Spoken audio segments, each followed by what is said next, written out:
Yo, yo, yo, what's good, YouTube? What's good? It's STORMYBMAN, and I am back welcoming you to the post-fight show with STORMYBMAN.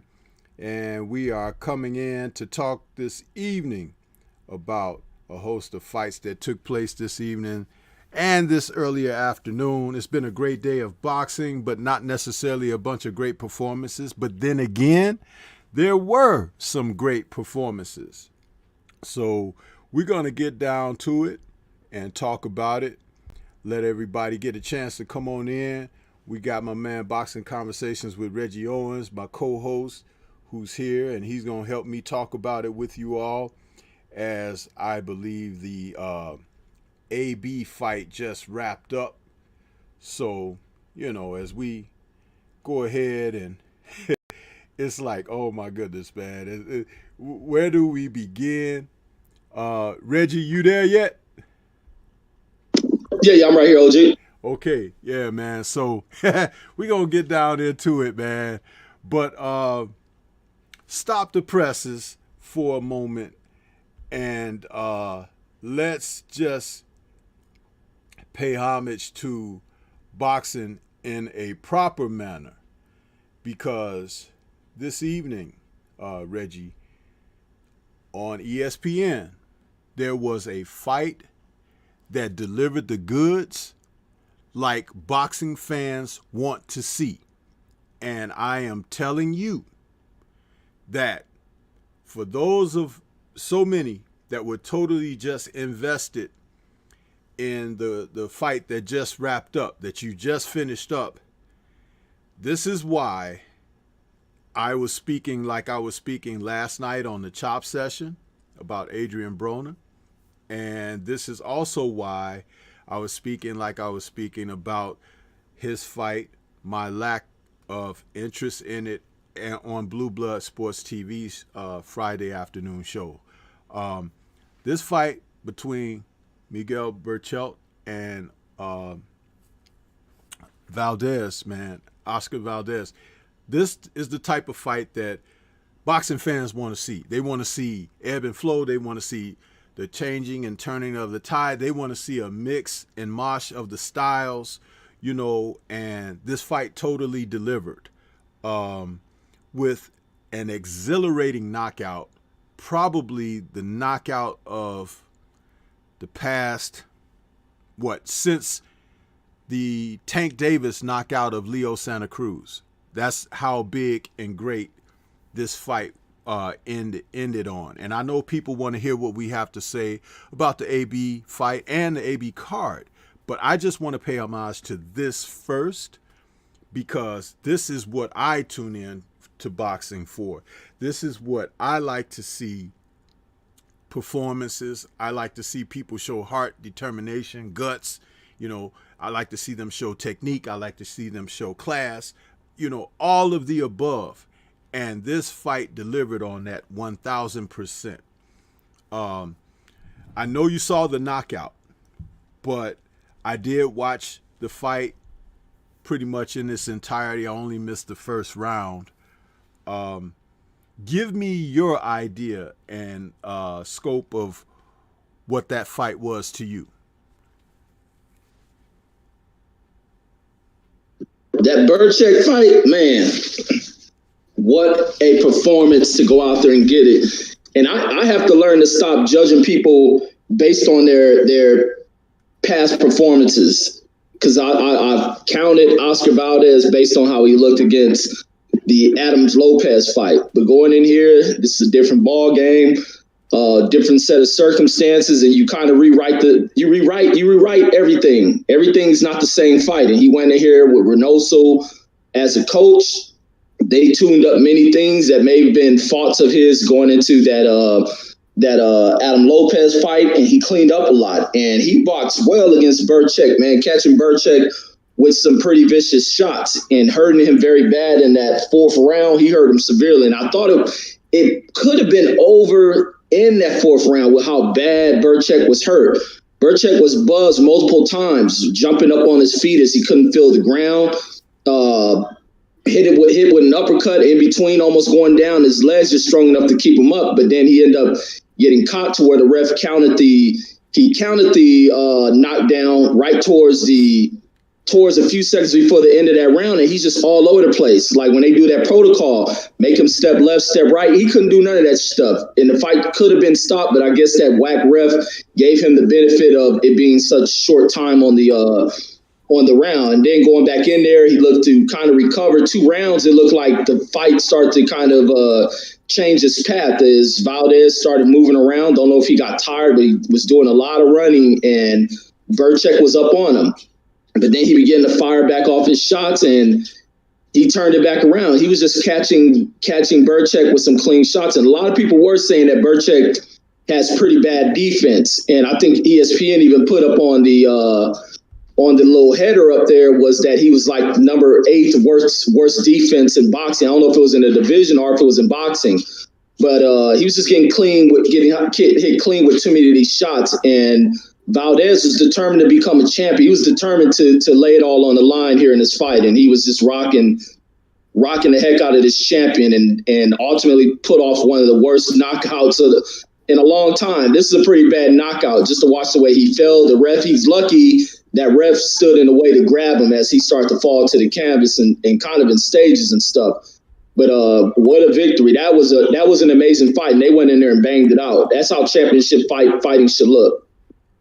Yeah, it was one of those things that I even thought in the fight, Reggie, when he put Berchelt down. I got my notes here. When he put him down in the 4th round, the fight could have been stopped there because he hurt him so bad with the left hook high on the head. He stumbled back. He was doing the stanky leg and everything, but he got to him a couple of more times and dove him into the ropes where the ropes held him up. If the ropes had not been there, he would have hit the canvas. And what was shown to me was he wasn't in any shape with all his bearings. And the ref gave him a chance. I guess that was one of those situations where the ref looking in his eyes was like, well, this man is a champion. I'm going to give him a shot, right?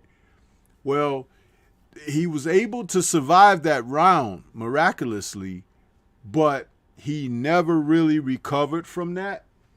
So when he went down again in the 8th round, I was like, uh-oh, But he was definitely hurt, But Berchelt showed a lot of heart. I do believe that technically he was tailor-made for the game plan that Reynoso and Valdez came in with, because he throws wide, long, looping shots. They used boxing and moxie to deal with him, and they totally offset what he was normally doing, and they never gave him a chance. Valdez boxed like I didn't know he could box. He was using angles, movement. He was switching from orthodox to southpaw. He was giving them a different look all the time. And the only thing that fresh off the fight with my judgment and assessment of things that I would kind of critique him on was that he didn't throw enough body punches. When he got the guy hurt, had he gone to the body, he may have been able to finish him right then and there. But he didn't do that, and so Berchelt was able to hang around. And if they had paid attention, he put on some weight after the weigh-in. I think they said, forgive me if I'm wrong on this, but I think they said about 16 pounds he put on. That kind of reminds me of when James Toney fought Roy Jones.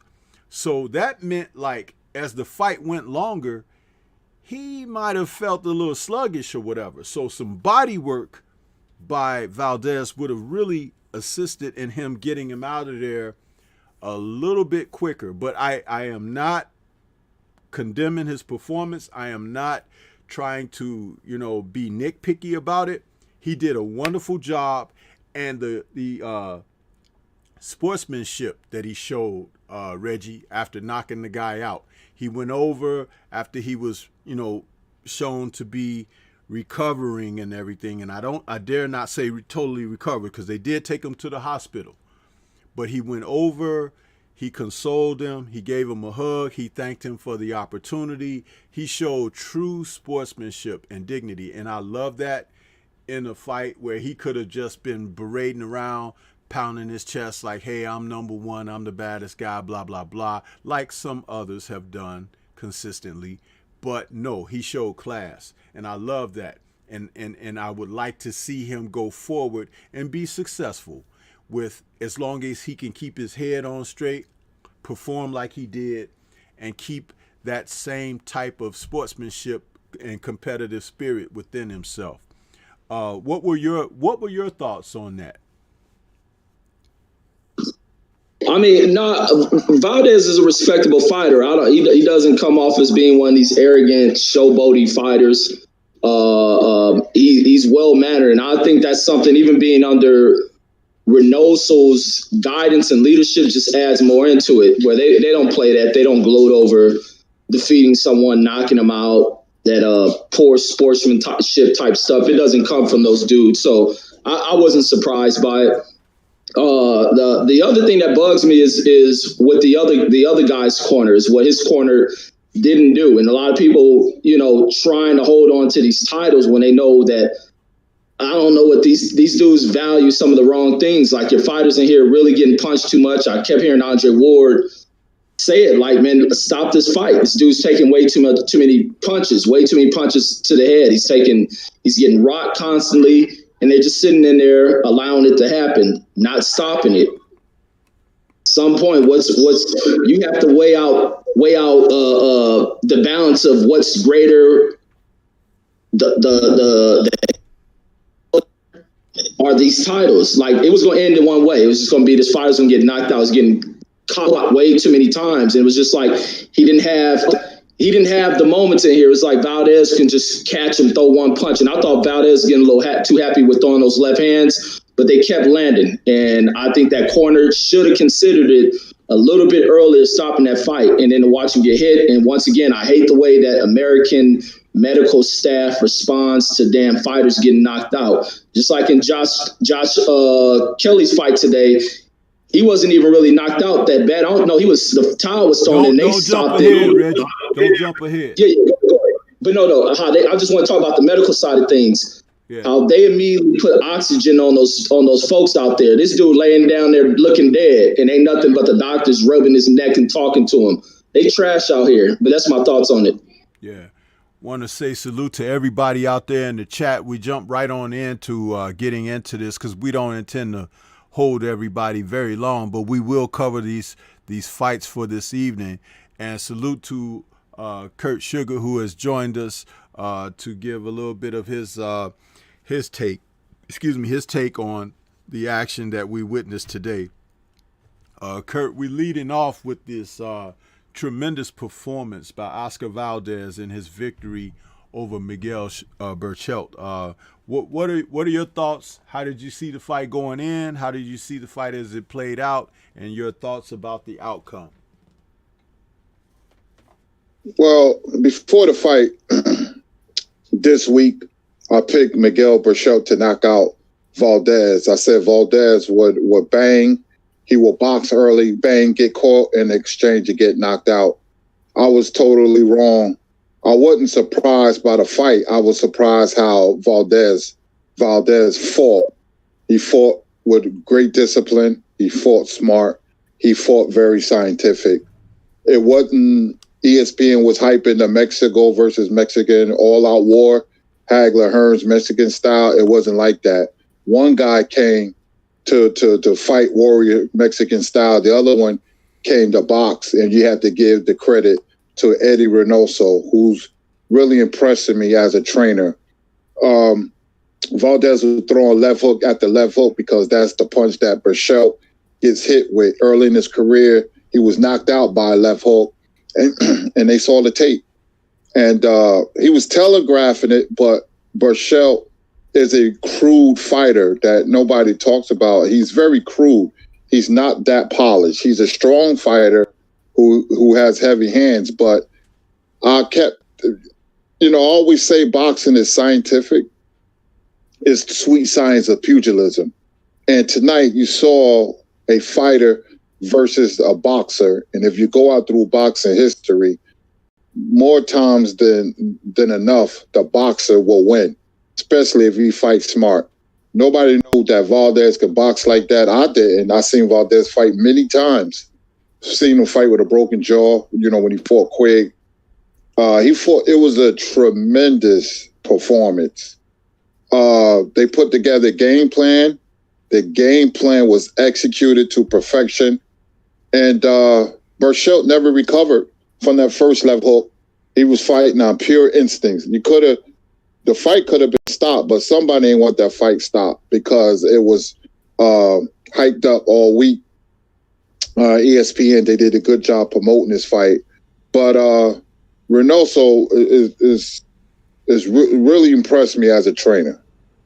And Valdez fought very, very well. He used his head. The jab was there all night long, popping his head back, bloodying his nose. When you have a fighter that uses footwork and a jab, a beautiful left jab that can set up power punches, especially from an orthodox fighter, and when you have a powerful crude puncher, he gets in close, you tie him up. And that's what Valdez did, because you stop his momentum, and he has to reset. And Valdez, it was just a great performance. That knockout reminded me so much of Paul Williams getting knocked out by Sergio Martinez. They felt the same way. I tell you, it was a great night of boxing. I enjoyed it, man. And Valdez, man, he deserved all that. His idol was the guy he looked up to, Julio Cesar Chavez, picked Berchelt to win. He seemed to be the favorite going in, with Mexico, and Valdez proved everybody wrong. Great performance by Oscar Valdez. Absolutely, tremendous performance. And as Reggie touched on, Kurt, what are your thoughts about the lack of proper medical attention for fighters that may have been in distress when a fight is halted? We've seen how the UK handles it, and I don't know that I've ever heard you speak on that yourself, because Reggie and I have had some conversations on our collabs, and we've talked about this, extensively at some points, but I'd never had a chance to ask you about that. What are your thoughts when it comes down to how we're a little bit behind in the U.S. when covering these guys that get, put in distress, and the reaction, what's done, all of that? What are your thoughts regarding that? Well, the protocol should be, doctors should be right there, ambulance should be waiting, ambulance should be there before the fight. Most times it does, sometimes it doesn't, depends on what state. When he gets knocked out brutally like that, he should be on the stretcher for observation. You shouldn't touch him. That should be a medical team, and he should go right to the hospital, just for precautionary reasons. If he says, I'm okay, and smiling, he should go to the hospital. He went to the hospital, but he shouldn't be touched. When he was down on a canvas like that, the stretcher should have been brought in, and ambulance should have been there and waiting, and take him right to the hospital. We are a little behind. Things used to be better back in the day, but this ain't back in the day. So, we got to get abreast, and, American team has to do a better job. I wouldn't have put him on the stool. He wouldn't, from the canvas, a fighter getting knocked out brutally or getting hit with a lot of punches, he should be on the stretcher and the ambulance on his way to the hospital. I agree. And another thing that they do over in the UK and outside the US is they get that oxygen on a guy very quickly, because taking oxygen in, what some people don't realize in certain KO instances is that some fighters, when they are anesthetized, they can stop breathing for a moment. And, taking in oxygen, for the brain, for the heart, your lungs and everything, it's essential. And we don't see that at all And that would be something that would really put me to ease a little bit more if we were to just get them to do that, and they don't do it. And it's like, man, it's very frustrating because, again, as much as I enjoy the sport, I enjoy seeing knockouts and everything, I still have a concern for the fighter's safety and everything at the end of the day. I've worked with guys, been in there with them and everything. So, I have a bit of a feeling about that, having seen certain things and been witness to things person to person. And yeah, when you're watching on TV and you see a guy get dropped and you laugh, you slap high fives and like, yeah, he got him and this and that or whatever, but that's still a human being. That's still somebody's, relative, friend, confidant, whatever. It's like you want the best for them. We don't want to see someone lose their life or go into a critical crisis, but that is something that I like to bang and sound the drums for as we, take the sport in. And I'll continue to speak about that because it's important, just as important as watching and being entertained by these men in the sport. Salute to Boxing Conversations with Reggie Owens with the super chat. He said, smash that like button. Let us know you're here. Yes, sir. Thank you for that, Reggie. And please, everyone that's out there, smash that like button. Show some support for the channel. Show some support for the show. We try to go all out to bring this to you and make it purposeful. While you're here, we try to bring the quality of discussing these matches for you. And salute to Curtis out there as well. He's saying salute, and he's giving the thumbs up, and he's saying that it's lit.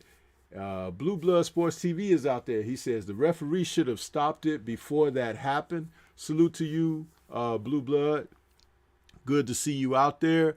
And remember when I was on your show Friday afternoon, I talked about this and I said the fighter who uses that boxing IQ and is disciplined in this fight or whatever will win. And Valdez showed new wrinkles, whereas Berchelt came out with the same formula that he does, and they made the proper adjustments, and that was the tremendous difference in this fight.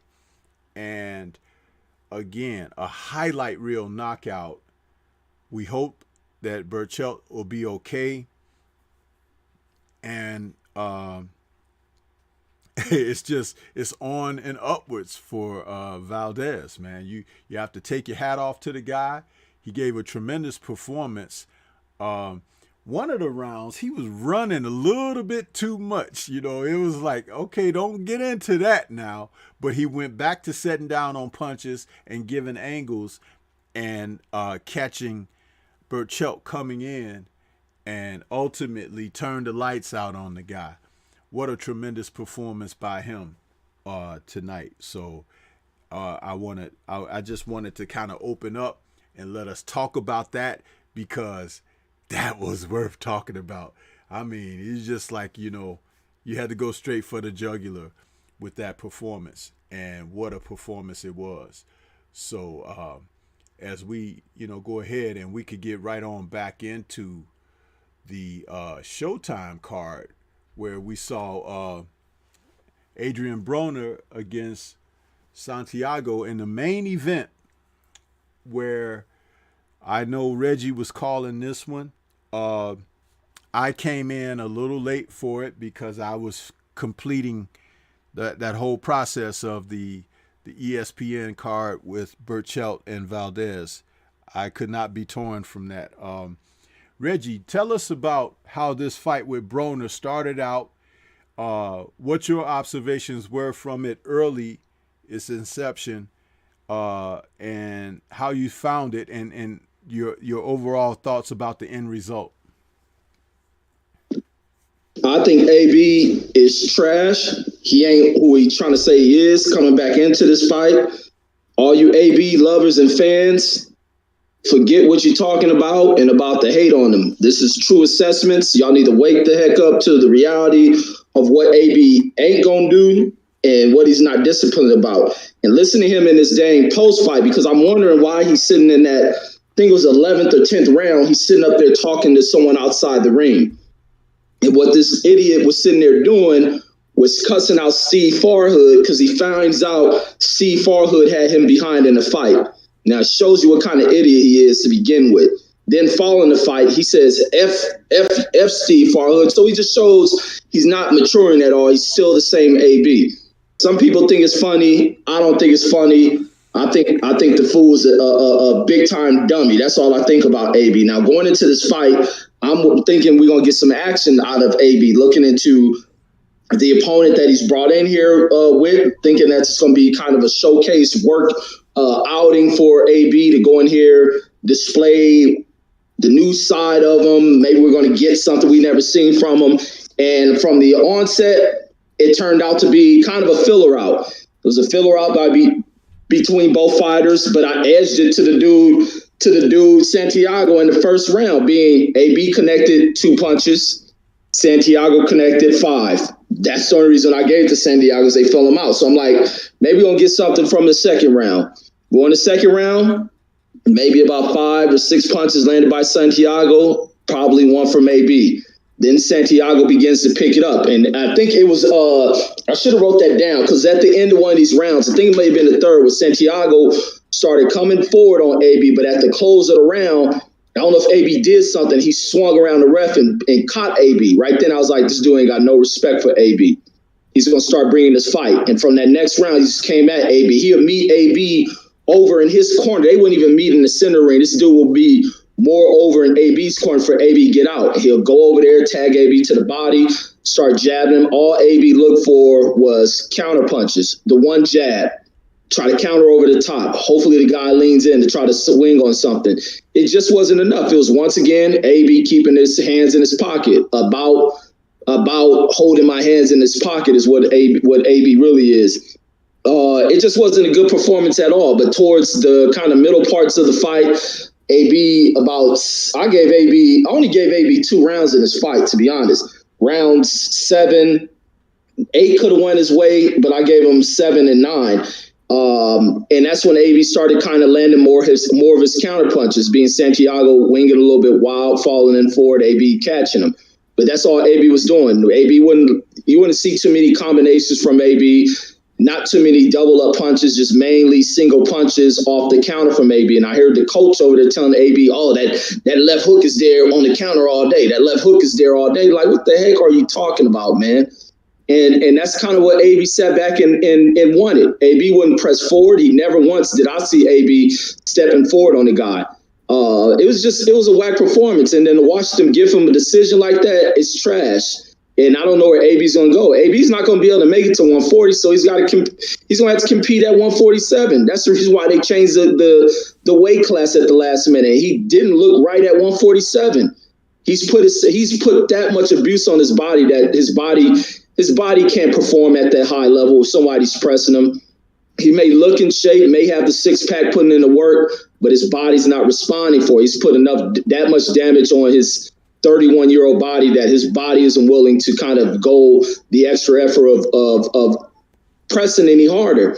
So who's going to compete against? Earl Spence, Danny Garcia probably get him. Like it's not good for AB. And then he talking about popping bottles again. Ain't nothing changed about this fool. That money, part of that check is going about $800,000, $900,000 of it is wasted over a girl he hit in the club to where he lost the lawsuit. So AB ain't serious about nothing. He'll probably get another payday, but who may want to see that performance? He came in here against a dude we ain't never heard of, a dude who went in the fight, a unanimous decision with Chop Corley, and Chop was able to drop him. AB did not once really hurt this guy because he didn't do enough to even put any hurt on him. He landed clean shots. The guy walked through him. AB opened a cut. AB didn't try to look for anything to open up. AB didn't look for anything. AB really didn't look for anything but counters. And it was a whack performance. It was a gift. I don't know what these judges was watching. And then even looking at 12th round, the way that dude blazed through AB in that final round. And I want to see these judges' scorecards. I guarantee all 3 judges probably had AB winning that 12th round. But that's my thoughts. It was a trash performance from AB, and AB is what he is. He's trash. He has no discipline. There's no coach over there to discipline him, and he's not serious about the sport of boxing. Guarantee he's going to finish this fight and blow back up. I ain't giving AB no soft viewing. I ain't a soft shoe person in life. I ain't a soft shoe person with these athletes. When they need criticism, they need it. He should have been getting it from his father to begin with. But I just think I didn't think too highly of this performance. And it's trash to watch judges do this to a fighter who puts in this kind of work. But that's my thoughts on it. Kurt, what'd you have on that? Adrian Broner is a walking vaudeville act. He's an embarrassment. I'm proud of many fighters, but I'm not proud of Adrian Broner. I had Santiago winning 7 rounds to 5, 115, 113. Saw the fight. It's the same old thing. Earlier in the fight, people was telling me AB is back. AB is back. He's serious this time. How many times have we heard that before? How many? We talked about Valdez, a guy who maximized his talents tonight. And we go from Valdez to Broner, a guy who minimizes his talents. You talk about polar opposites. Broner has talent, but it takes a lot more than that. It takes commitment, but Broner is a clown, man. That's who he is. People will always show you who they are. It's his character. And a person, the content of their character is everything. And people say, oh, Kurt, he could beat Regis Prograis. Well, we didn't know he was going to come at 147. He ain't beating nobody at welterweight. I had Santiago win it tonight. This guy, man, he's on that list, and he's going to go to the Hall of Fame because he was a 4-time, weight division champion. I don't know how. The guy wasted his talents, man, being a vaudeville act. He's a Amos and Andy show. That's what he is. He's step and fetch it. That's how I look at him. That's how I look at him. And I have nothing nice to say about Adrian Broner, man. He's just a clown to me. He's an embarrassment to me. I was rooting. I was hoping Santiago could get the nod, but I said, no, he's not going to get it because Santiago, nobody knows him. Because I want to see the end of Broner. Enough of this act, man. Enough of it, and as soon as he step up or his next fight, he's going to lose. Watch what I tell you. Yeah, if he gets in against one of the guys of quality, that's going to be it. And there's a certain name out there that I have that just popped into my head as I'm thinking. I think I know who they're going to put him in there with, and it's going to be ugly. It's going to be ugly for the opponent that they put him in there with, meaning like that person's going to get that glory, and you guys that are like the real supporters and diehards for AB are going to be upset that that's going to be the guy that stops that vaudeville act. So, yeah, I hesitate to say that name right now because I just want to sit back and watch what happens. But I am almost 100% sure. And Reggie and Kurt, after the show, I'll tell you two guys who I think that opponent's going to be. And you let me know what you think once I reveal that to you. There were a couple of other fights on this card, the Showtime card, that took place. We had Robert Easter Jr. He was back, and he was taking on Mr. Martin. And Reggie called that one. Reggie, what were your thoughts about Easter's performance in his match with Martin? I thought that Martin was a little gun shy, but what were your thoughts? I thought it was a good performance by Robert, man. He finally fought like a tall fighter. And like I said, I wasn't giving him an A+ for performance, but the moment he did the stupid stuff of fighting on the inside, and he was doing the dumb stuff, talking outside the ring at one moment too. It's like, what the heck is wrong with these people in this circle of AB? Ain't nobody in the damn stadium. What the heck are you talking to someone for?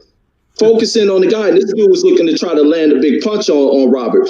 But Robert, at that moment, whoever he's talking to, he decides he wants to abandon fighting off this brilliant jab that he fought with and decide he wants to bang with this dude. And he's in there on the inside banging with the guy. He fought a little bit well on the inside, but that's not where he's supposed to be fighting.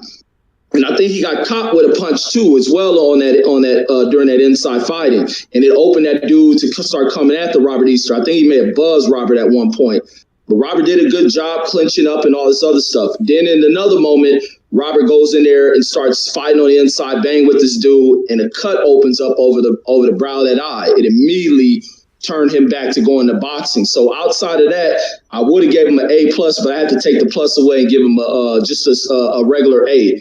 But he fought brilliant. That jab was beautiful. He should have been always using his jab. He should have always been using this throughout his career. He wouldn't have these losses there. He mixed the right hand in at the same time. That jab he'll move that jab around. He'll place it to the forehead, bring it down to the body. He'll throw a left hook. He anticipated counters well. He'll throw right hand, find himself on the inside, roll, duck up under, roll up out of there. He fought brilliant, and I got to give him that. I got to give him an A on this one. It should have been an A+, except for the two dumb things he did. But other than that, he had the best performance outside of what Valdez did tonight. Definitely on this card, Robert Easter could have been the main event. He fought brilliantly, and I liked his performance. Kurt, were you able to see any of Easter's performance?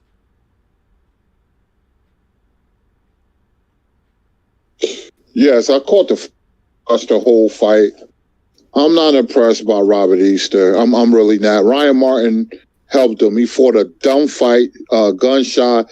That's the same guy fought Josh Taylor, right? And he gave a terrible performance. I didn't know until the second round. I said, wait a minute. This guy is the one that fought Josh Taylor, I believe, and went over there and quit.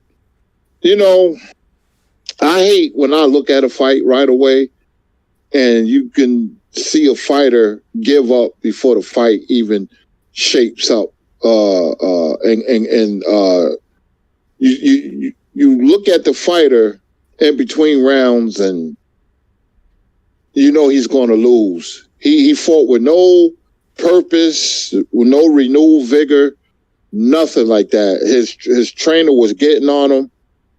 So he made it easy for Robert. No purpose whatsoever.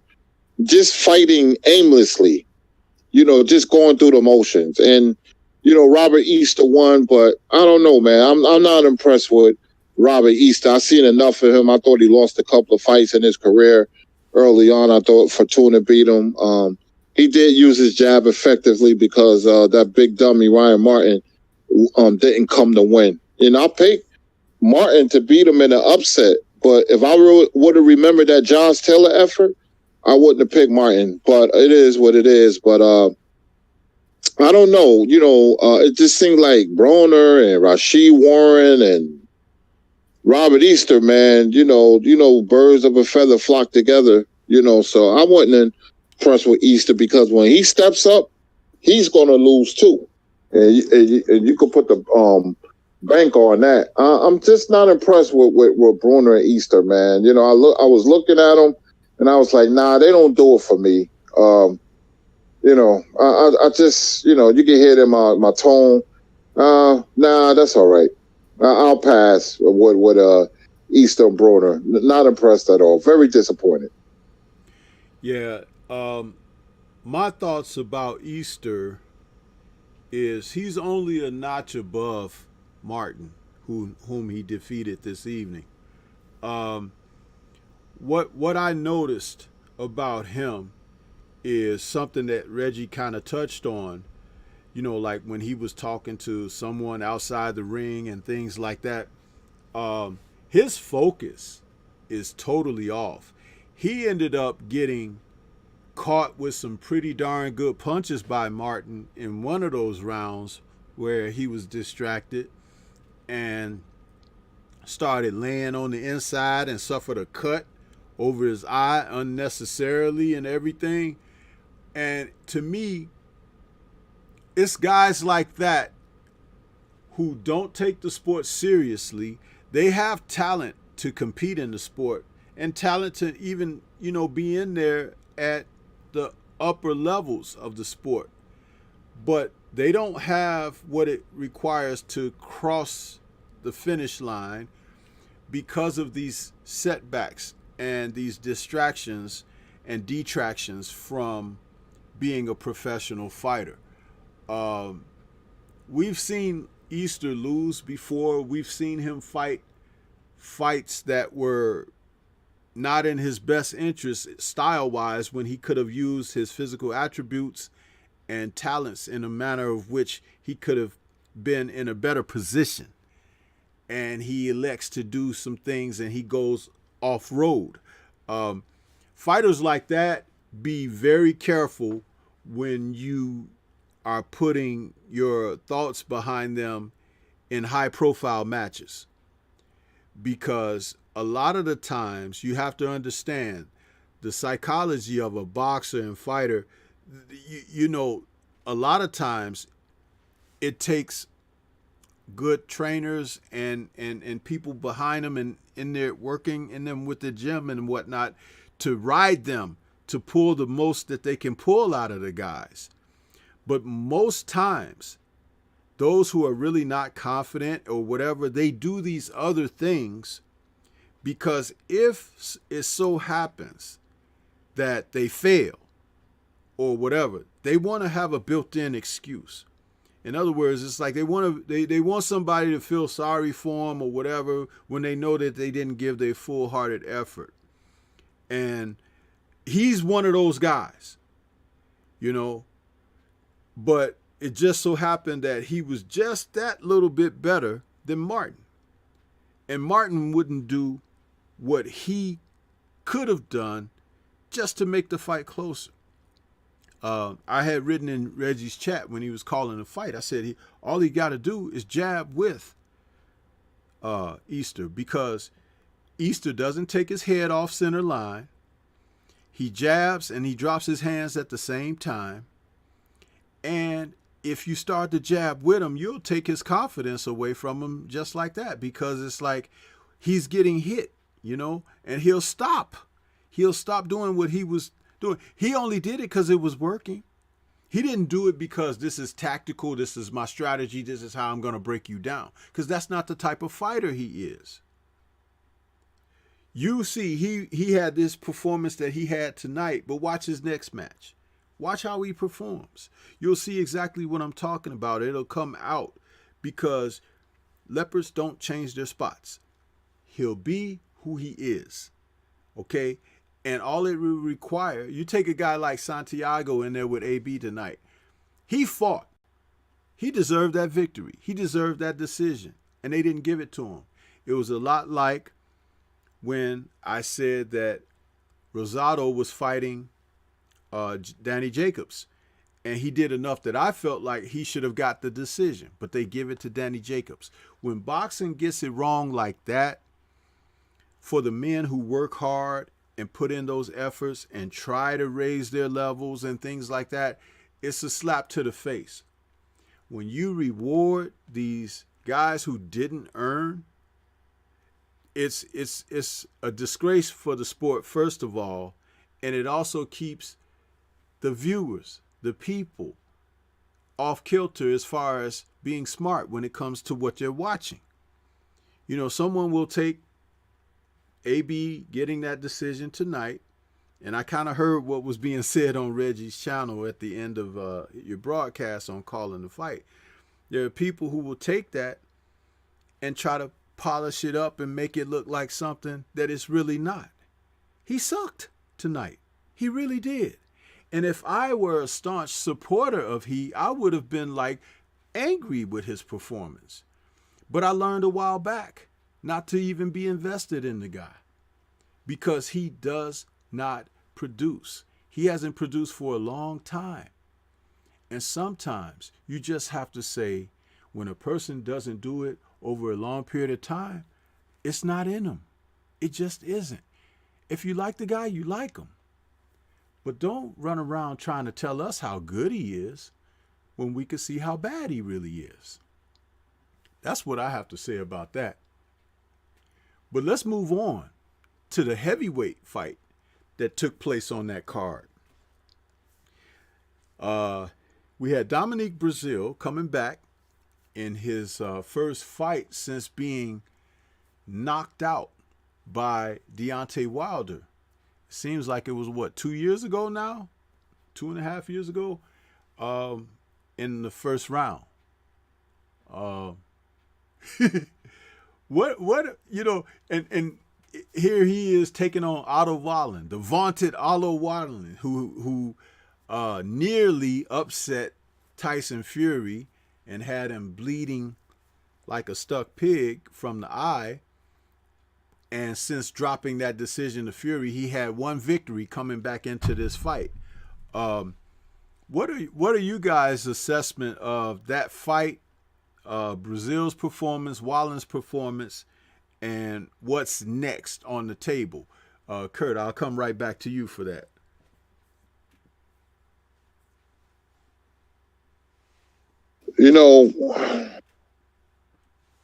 Dominic Breazeale reminds me of a robot. Remember them toy robots that you wind up and they'll crash right into the wall? He that's what he reminds me of. Him and Joe Joyce, I would love to see that fight because the punches are so slow. Breazeale was painfully slow, awfully slow tonight. His balance was really bad. Frankenstein has better balance than Dominic Breazeale, man. Seriously. His balance was so bad. I couldn't believe what I was watching. And the Wilder knockout has a lot to do with it. He would never be the same again. You see the effects.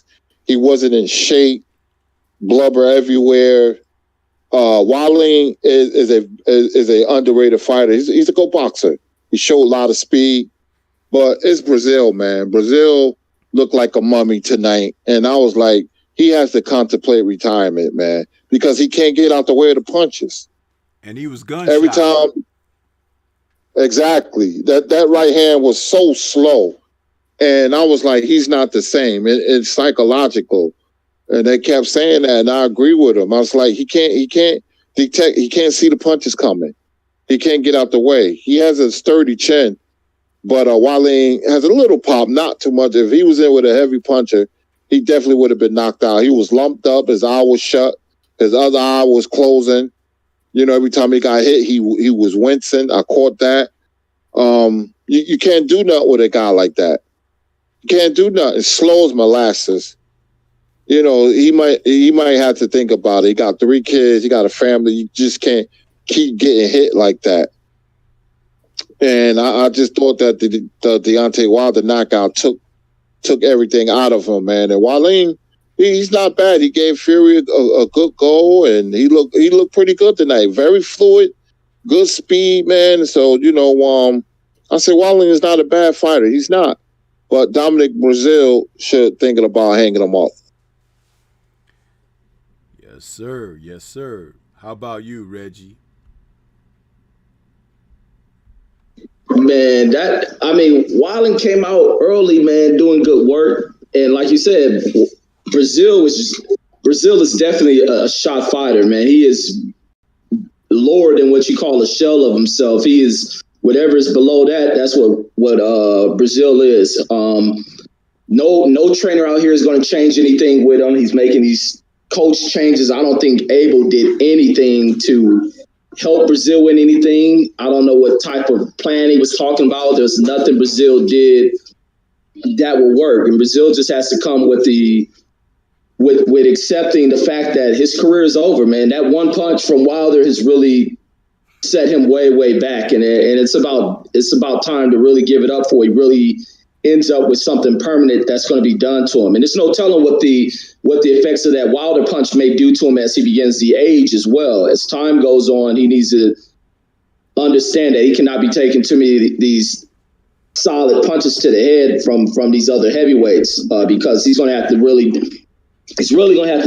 with what are the circumstances coming from that one fight, and that's the danger of the sport. Wallin started to piss me off in this fight. I'm not gonna lie, because I thought Wallin should have been able to get Breazeale up out of there. I really thought he should have been able to get Breazeale up out of there. And he just doesn't have that instinct to go in for a kill to try to finish the guy off. And he began to get tired as well.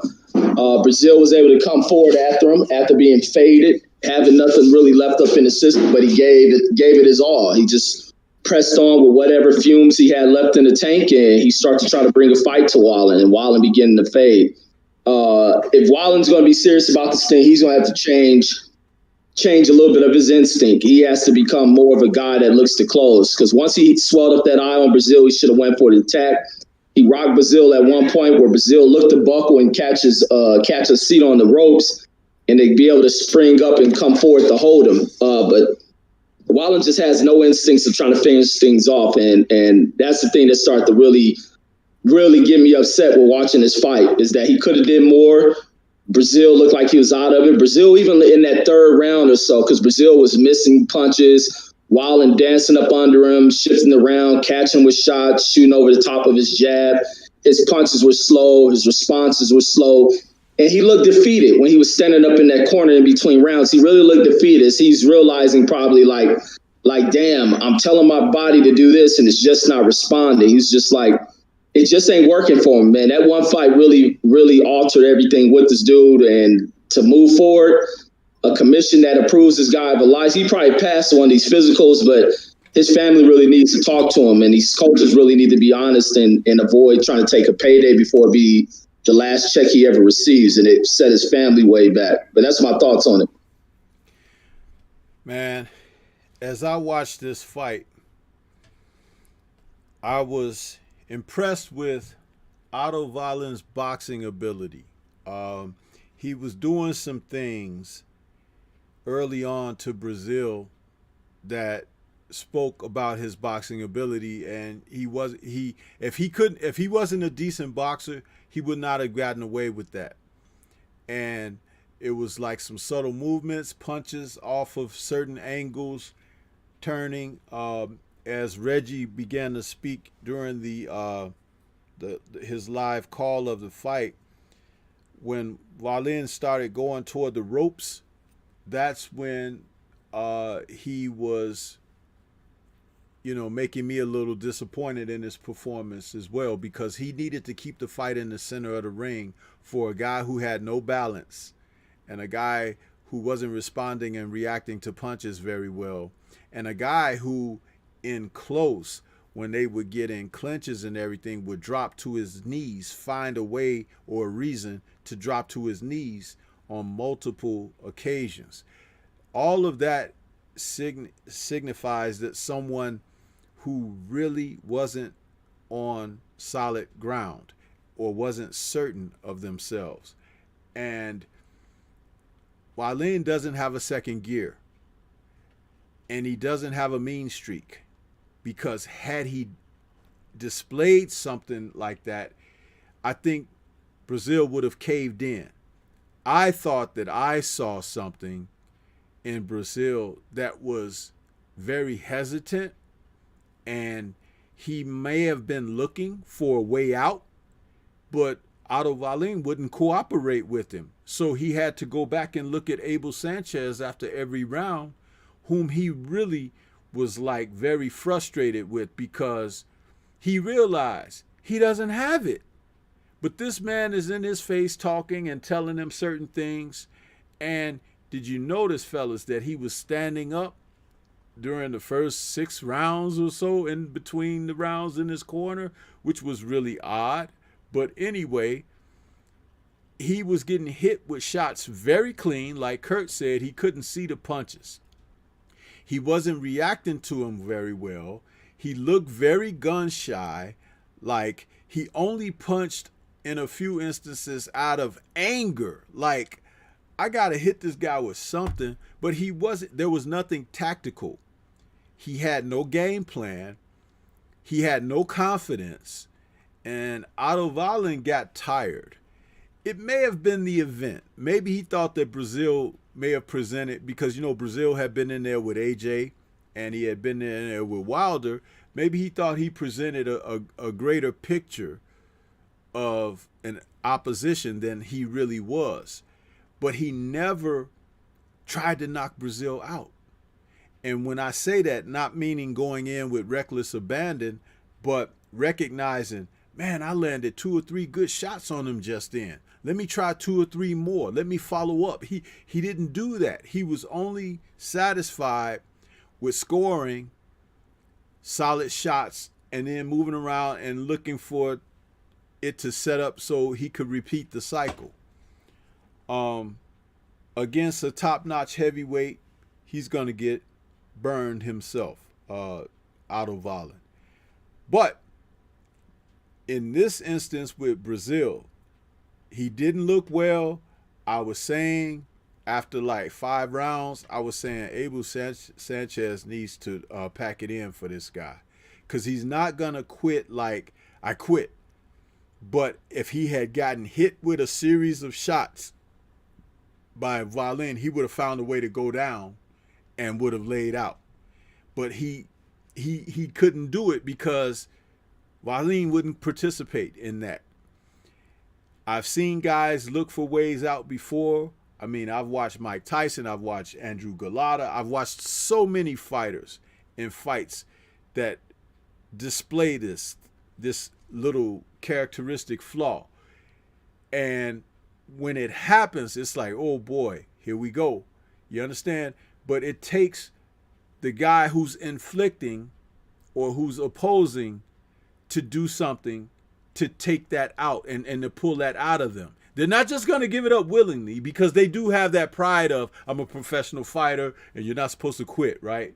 But there is a way of resigning, and you find a reason and way to resign. And Breazeale was looking for that tonight.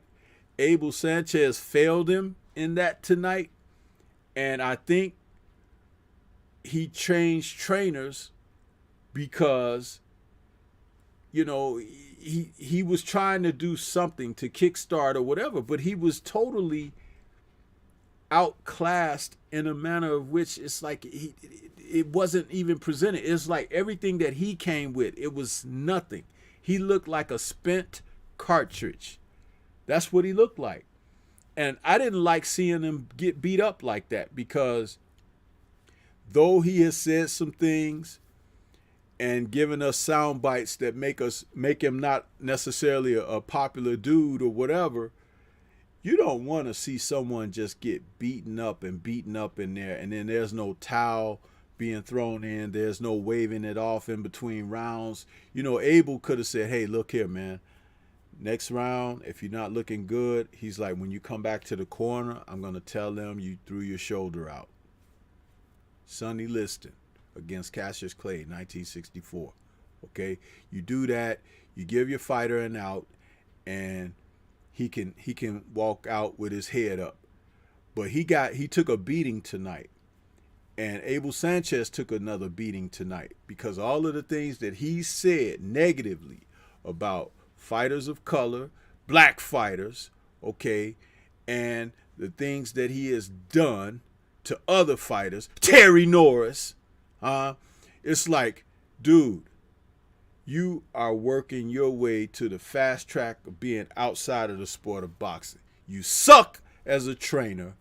I despise what you stand for in boxing, and boxing can do far better than people like Abel Sanchez. I was going to use another word, but I chose not to do it. I'm going to try to keep my clothes clean because he's dirty. Okay? That's all I got to say about him and that fight.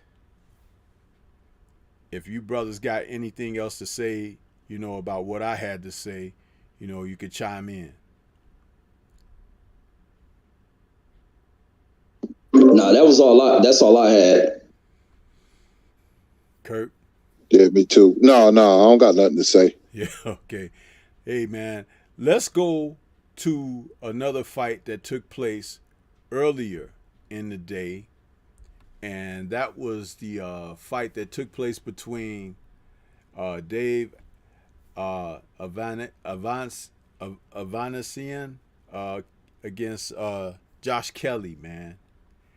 This fight right here was supposed to be taking place almost a little over a year ago, where these two guys, they were all signed, ready to roll. They had a weigh-in and everything. And then the morning of the fight, I think, Avaneesyan pulled out. And they were saying, oh, he's scared of Josh and this and that, right? Whatever.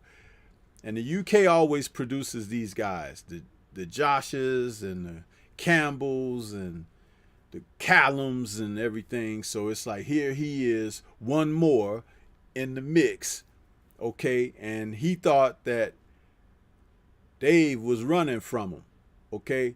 But Dave, being that that European champion, you know, he was like, hey, man, we're going to get it done. You know, so they did today, and they fought. It took place on the DAZN card, DAZN app, and this was one of those fights that you could see the competitiveness of David early in the fight, and after like one round, I think that Mr. Kelly realized he might have been in too deep, because he was another one of those guys from over there that they were hyping up and everything, putting him in showcase fights and things of that nature. But Kurt, I'd like you to come on in and let us know what your thoughts were regarding this particular match. Well, you know, let me put it this way. Lukewarm Campbell soup, Josh Warrington, Josh Kelly, and I'm missing somebody else. Who else took a loss? Callum Smith, yes. Yeah. Well, I got one thing to say. London Bridge is falling down, falling down, falling down. London Bridge is falling down, my fair lady, again. Listen, man. Listen. I've been, oh man, you know, UK had this thing where they choke all the time. You know, they did have a big victory. Tyson Fury beat Wilder, but man, they take their lumps, man, and they've been, you know, getting brutalized. And you saw a guy that was hyped up in Josh Kelly, and he was doing well at the beginning. And all of a sudden, and this is why I love boxing, the fight changed on a dime. Avaneesyan was coming forward. He wasn't deterred by the early momentum of Josh Kelly. He was applying pressure. He hurt Kelly, knocked him down. Josh Kelly acted like he didn't want to be knocked down, and Avaneesyan assisted him, hurt him again, and they threw in the towel just that quick. And I'm like, this guy can't take punches. And like I said many times, certain guys, when they get hit, they fall apart. They become discombobulated. And Josh Kelly has that trait. And Avaneesyan, he took advantage. Way too tough for Josh Kelly, man. And a good victory for Avaneesyan, because I remember when he fought Lamont Peterson. He's a tough fighter, but Josh doesn't have it. You hit Josh on the chin, he's going to start tap dancing on Broadway. That's just who he is. London Bridge is falling down and then fell again. But Stormy, I'm going to listen to him, or listen to you and Reggie Cook. I'm going to fall off, and I'm going to listen to you guys. Okay, Kurt, because this is actually the last fight that we're talking about. So we'll be wrapping up after we finish talking about this one. Those are yeah, okay. I'm gonna listen. I got something to do real quick, but okay. I'm gonna listen, man. But yeah, no problem, man. No problem. It's always a pleasure with you and Reggie. All right. Peace, man. All right, peace. Reggie, what do you have to say? I hope it's only as entertaining as Kurt singing London Bridges. Go ahead. No, I can't match with that one. But no, it's a bad thing, man, when you're seeing this constant beat down of the supposed stars that are sold over to UK fight fans. And I think the reality has to set upon them that the guys who they look and cheer upon just aren't what the UK promoters are presenting to them. And you should want to see these fighters get in here and mix it in with some of the better talent, rather than just staying home and fighting over there amongst other European talent. You have to come and mix it over. It ain't just that if you see them coming to America, oh, it's all about, no, America's the Mecca where you're seeing the stars of the world match it up and really assess themselves where they at. And it's an embarrassment to UK boxing program where you're constantly seeing so-called rising stars constantly come up to a certain point in the stage and get knocked off of it. Matter of fact, Josh should have lost when he came out here when and that was an embarrassing card for Eddie Hearn when he brought all those American fighters to fight on that Anthony Joshua card, and they over here and got embarrassed. And Kelly was one who ended up getting some type of draw, which was a bunch of crap. Even getting the draw was a bunch of crap, and many people knew it. Even though UK fans who came over here, is Ray Robinson embarrassed him, and now he went in here against Monterosian, who looked very strong and didn't respect too much about Josh Kelly, and Josh Kelly seemed to not know what to do to get this guy up off him. Kelly just kind of really moved out the way. He was just trying to avoid everything rather than him trying to establish himself. It was just him walking out the way, trying to duck up under shots. Nothing is wrong with that. But at some point, hold your ground, establish yourself, keep this guy up off you, make this guy have to think about coming in here. Vanerosian didn't think nothing about it. Even when he got buzzed in that second round, he got caught clean with a very, very hard, solid shot. And when Kelly decided he was going to go in there and try to get the close, all it took was for Vanerosian to swing one time at Kelly. Kelly pulled out and thought about it. He had to reassess his approach to how to fight this guy, and it allowed Vanerosian to clear himself up. And I think even in that same round is when that cut opened on the back of the head. And just continuing on, he began to just put pressure up on he just continued to put pressure on Josh. He was binging the heck out of Josh. And Josh and his team were having a hard time trying to figure out what to come up with a strategy for him to do. Then their strategy was just walk forward at him, just walk forward and push him back. And that's what Josh to walk forward and push Vanerosian back so he can't let his hands go. And I'm like, looking at this strategy, you can even hear the coach saying, push him back, push him back. And he was doing it. I'm like, oh, maybe this is effective, until Vanerosian started finding some shots to land to the body and some short hooks. And then Kelly stopped doing it. It opened him up. Hey, Reggie, when he was doing that, he looked like one of those guys that his grandma called him over to the house and say, help me move this armoire in the hallway down.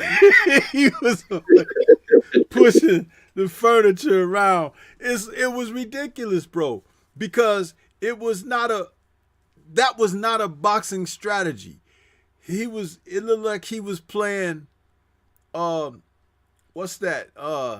Sumo wrestling, when they push each other and stuff. And he was in there like leaning up against old boy and trying to get him up against the ropes and everything. But it wasn't boxing related. It was like he was just trying to physically, without fighting. And then when David realized what he was doing, he started banging him, like you said, to the body, bringing those shots under and stuff. And did you notice early on when Kelly came out, he had that left hand low, Reggie, doing that like shoulder roll, his version of the shoulder roll. And that's when Avaneesyan came up, started leading with those right hands right over the top. You know, it was like, oh, you gonna let me hit you on the chin? Fine then. Boom. He just started throwing those shots, and then dude didn't have no answer for it. So I don't know what he's been doing all this time. And he cuts when you look at him, okay? Blood start flowing. So I'm like, what were they doing in the gym? Because I know you wear headgear in the gym when you spar and stuff, but it's like he did not look like a polished fighter, especially after the first 3 or 4 rounds. He looked like he didn't have a clue, Reggie. And at that one point when I mentioned to you, when he got knocked down the first time, he looked like he was thinking about going down. And then Avaneesyan just like, you going down, and hit him again, and he went down. I was like, it was like he was thinking about, should I go down right here? And then dude caught him, you know, like, go down and hit him. It was some of the funniest stuff that, you know, because it's not meant to be funny, but you can see how things play out for these guys psychologically when they're not adept and they're not equipped to deal with what you have to deal with in the sport of boxing professionally at a high level.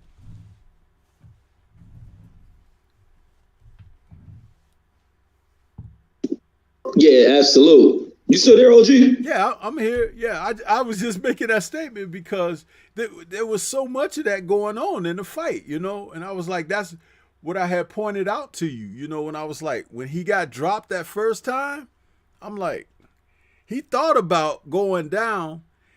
He was like halfway there, but then because he had his hands out like he was going to try to support himself on the canvas. He's like he was going to take a knee. And Avaneesyan just put him down. Like, oh, you going to do that? And he just helped him down. And he was on the canvas looking up like, oh, you know, he looked like a fish out of water. And I'm like, how are these guys making it up through rankings and stuff like this? They have to be fighting horrible opposition, Reggie. And I know BFTB once did a show where he was going over some of those fighters' records in the UK. And it's like some guys got like over 100 losses and stuff, and they be, you know, feeding and feasting on opponents like that. That has to be what it is, because David is good, but he's not, you know, he's not like he's Regis Prograis or something like that. You know what I'm saying? That's what I'm trying to say. Yeah, they have a feeder system definitely going up over there. And like you was making a point about, they building guys with fighters with 100 and 200 career losses. And it's ridiculous. It's ridiculous that even fight fans will go to an event and see a fighter going against somebody with that many losses. They ought to be throwing beer at the dang promoter and the announcer that I done spent my money to come to a fight to watch this dude beat up on a guy with a 200 losses. How is this dude even in the sport? And when they come over here, they can't make it, man. The last great UK fighters have been really just Lennox and Nigel Benn was a good one, and Frank Bruno. I gotta give Frank Bruno his credit, even though he's come short coming up over here, but they separate themselves amongst the class of UK fighters over there now. That system over there is so watered down. And I think over the years of them facing defeat coming over to America, they try to build programs over in their own backyards. It's only so long that a backyard program will last before you have to bring it internationally. And even when they try to hide over there, Earl Spence put it into that program when he went up over there. He said, y'all want to come over here? I'll walk over there and come capture this stuff. It's just not good, man. They're going to have to start really putting something together. The other person who separates himself over there currently is Josh Taylor. Josh Taylor's a real cat from up over there. But the rest of them, dog food. Dog food is all that they serving over there. And the UK fans have to wake up. This ain't criticism of trying to create these national borders and you know, lines divided in the sand. This is about being critical and just real about the whole aspects of what's going wrong over with UK boxing. Not to, take a crap on the program, but y'all really out of pride because UK fans are very prideful and they're very supportive. But you have to wake up that what you're seeing over there isn't the best. As much as we add criticism into the current class of American boxing program, it ain't what it used to be, but it's way greater than what's over there. And if that's the case, you guys are way, way behind. But that's my thoughts on that one. Yeah, man, it's crazy, right? It's like what they're doing and how they're running game on the boxing public over there, because there's something very consistent and odd about all of these fighters, and we've been seeing it over the past few months. You've got Callum Smith, you've got this guy today, Josh Kelly. It's like over and over. We've seen Anthony Yard. We've seen, it's like, are you kidding me? And it's not that we're putting them down. They're never supposed to be bigged up to where they are. It's like, that's the thing. That's why I keep, saying like what I said about AB earlier in the show.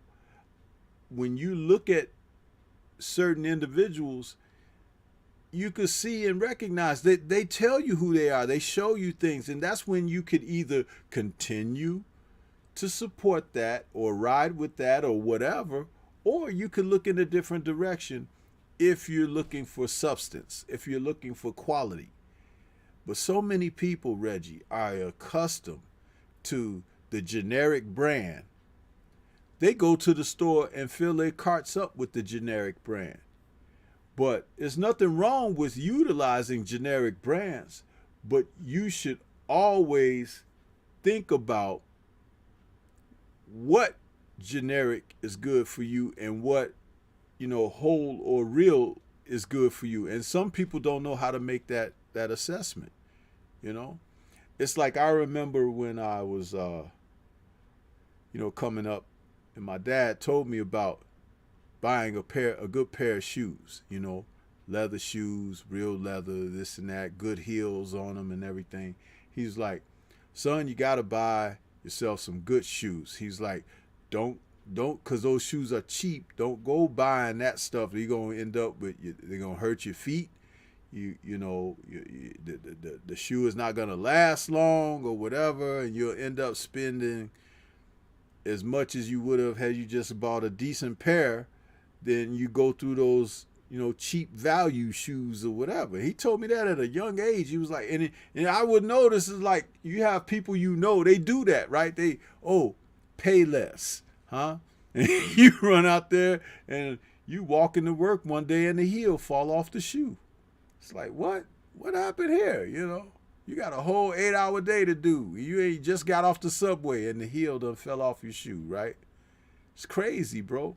But it's kind of like what's happening in boxing. They've given us such watered down, competitors and selling them to you as if they're like, the next, Sugar Ray Robinson or something like that. And it's nowhere near close. And what's even worse is these announcers when they're calling their fights. Because they were talking about Kelly in this fight like he was in it. Man, he was getting whooped. He was getting his butt beaten. And then finally when he was going to the canvas and they were, he's down. Like they're surprised and shocked and everything. I was like, man, I saw it coming. So I don't know, man. But hey, give us your final thoughts on this, Reggie. Today's cards and the shows we were able to witness and whatnot. Yeah, once again, man, another good night of boxing, man. I love watching this boxing. I'm always love it. It's never gonna be dead to me, regardless of what these promoters do to waste time on fights. But guess what? There's always fighters who are willing to take up the torch. Valdez and Berchelt ain't guys who are sitting up in there that we complain about. But guess what? They put on a tremendous fight for boxing. Avaneesyan and Kelly aren't those guys who are talked up in the top, who hold the game up. Guess what? They put on a brilliant display of boxing. Boxing has a lot of other people that are out here that are getting it on and putting on great events. And it was a good event. When these other folks ain't doing it, boxing always has room for other people to replace those who suppose to hold star power and whatnot and divide what's going to happen in the game and what we don't get.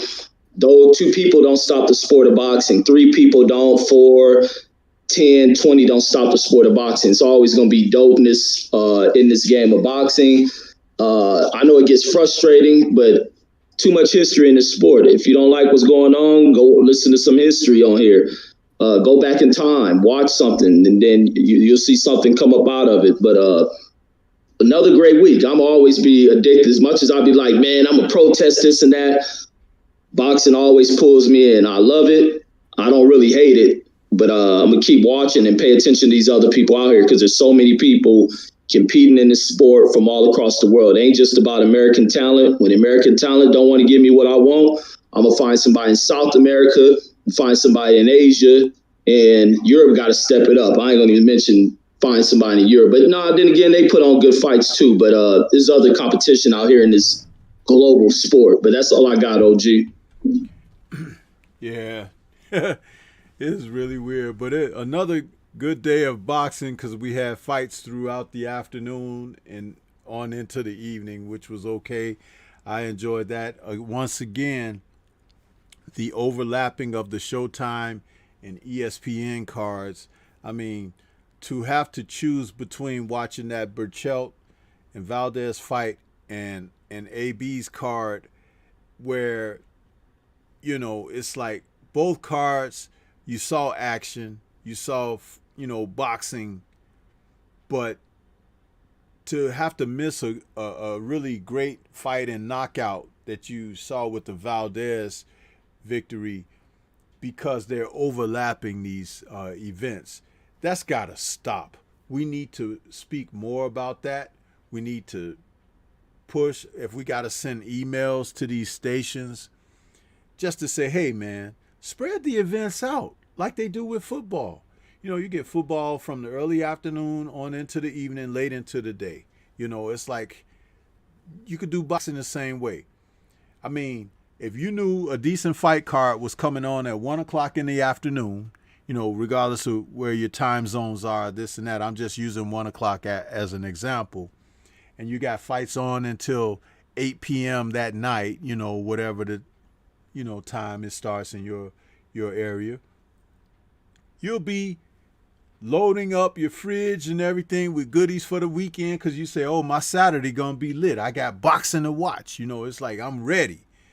But when you have overlapping events like this, you hate to see a great knockout.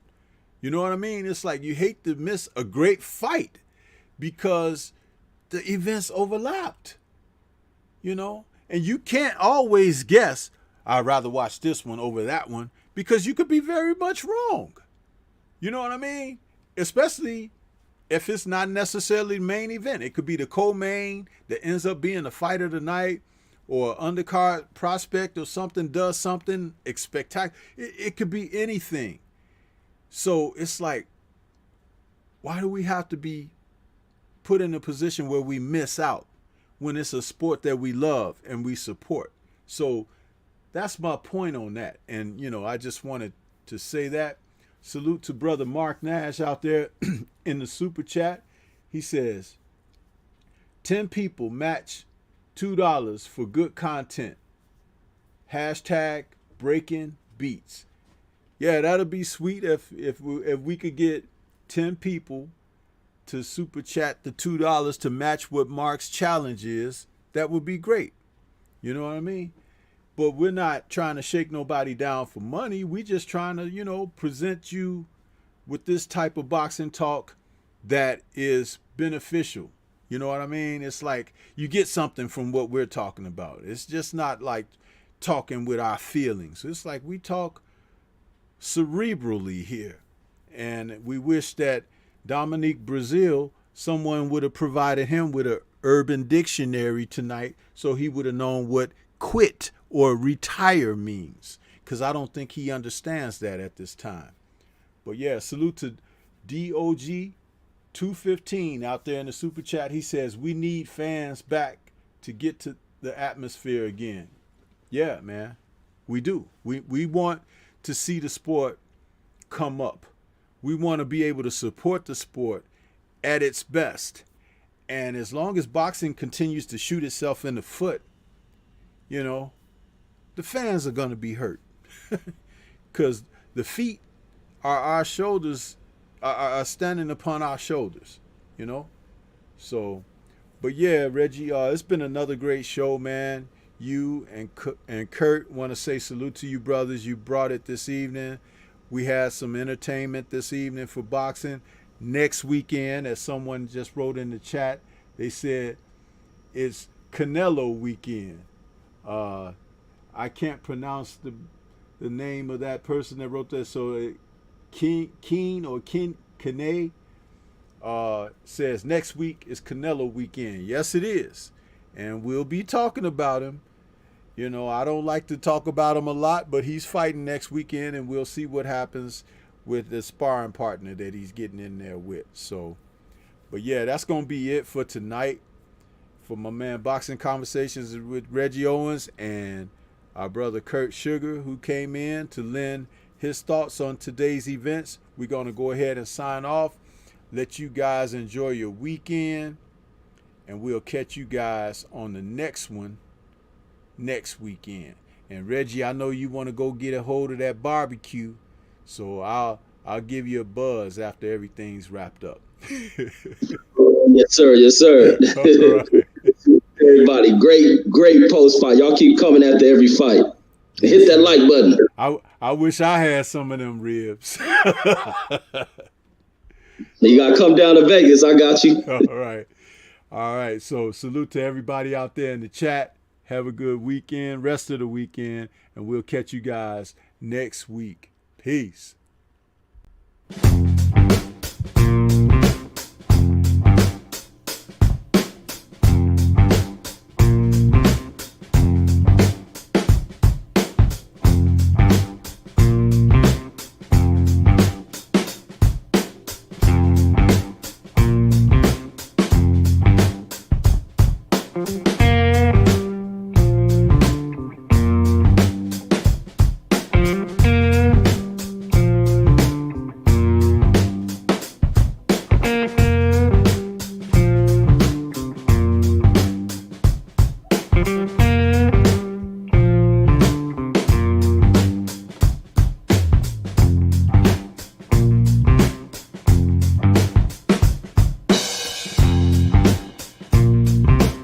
Salute to that brother Snacks B out there in that super chat with the donation. He says, here's my donation. Salute.